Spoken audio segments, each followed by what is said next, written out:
They called it trade, but for women it was something far darker. This is the untold exploitation of enslaved women. When we talk about slavery, we often see men in chains, fields of labor, ships crossing the ocean.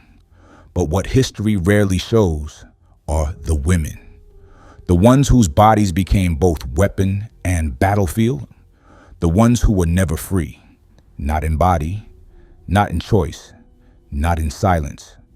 Nearly 1 in 3 people taken across the Atlantic were women or children.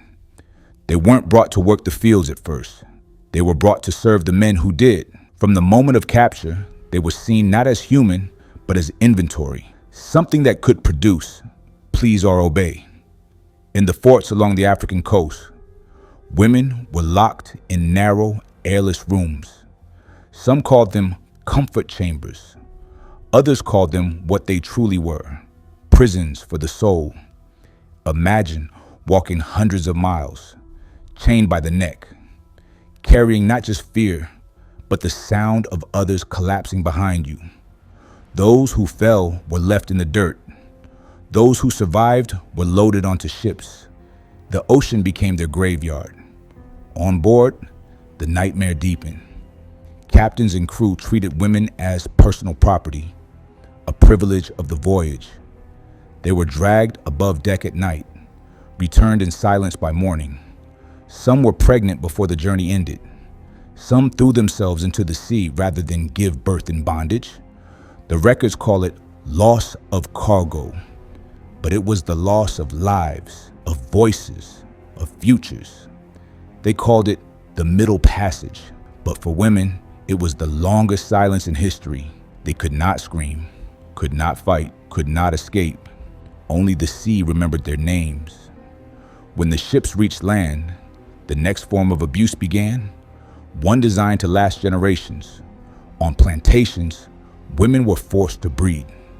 Children were not family, they were profit. Mothers were recorded not by name, but by fertility. Able breeder, recently delivered. Even the womb became property. Each birth meant another body for the fields, another child to be sold. They weren't just enslaved once. The children were enslaved through them. In the cities, the cruelty took another form.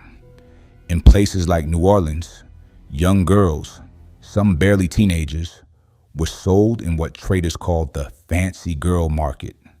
They were dressed up, trained to smile, and sold to wealthy men.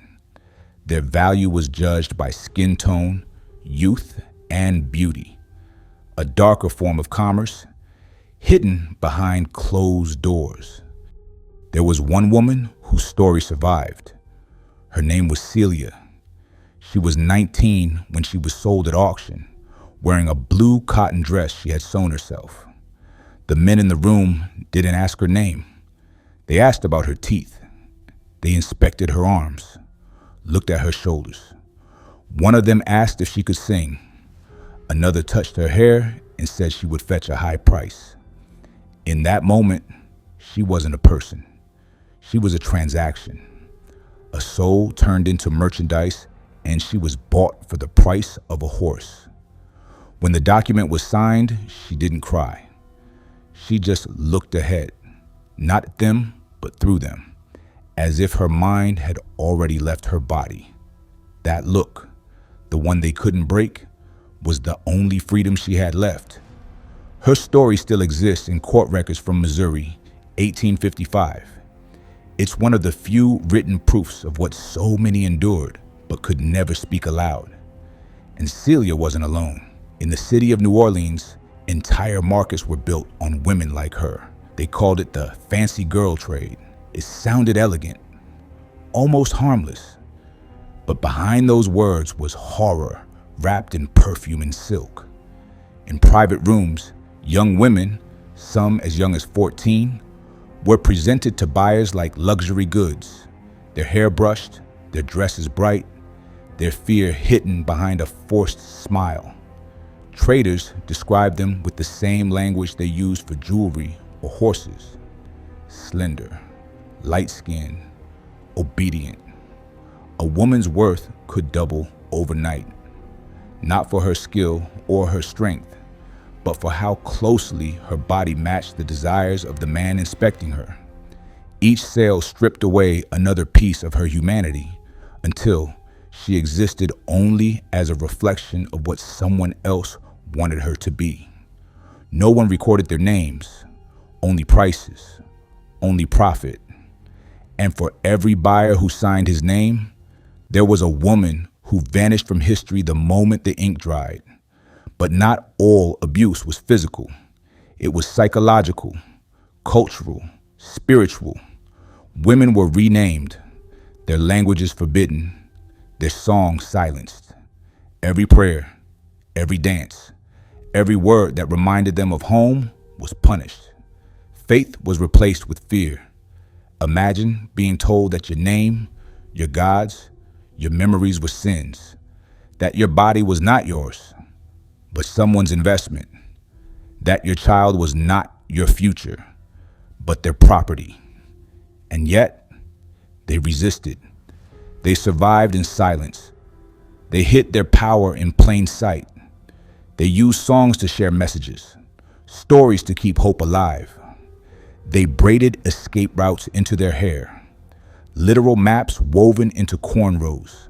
They whispered healing through herbs, protected each other in secret. They kept the roots of Africa alive in kitchens, gardens, and cradles. Some fought more directly. A few poisoned their abusers. Others ran away with their children into swamps and forests. Some risked everything to reach freedom, only to find a world still designed to control them. But every act of resistance, every whisper of defiance, was a seed planted in history.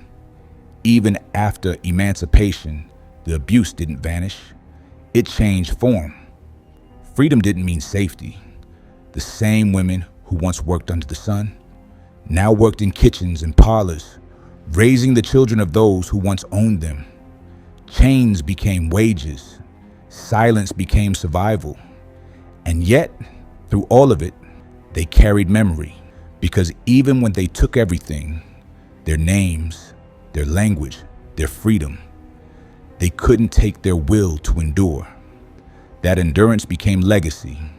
It became the songs, the recipes, the stories whispered through generations. It became the strength that shaped the women who came after. So, when we speak of the slave trade, don't just picture ships and chains.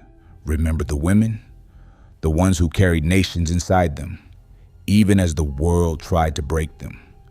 The ones who raised children in captivity and taught them what freedom felt like without ever having tasted it.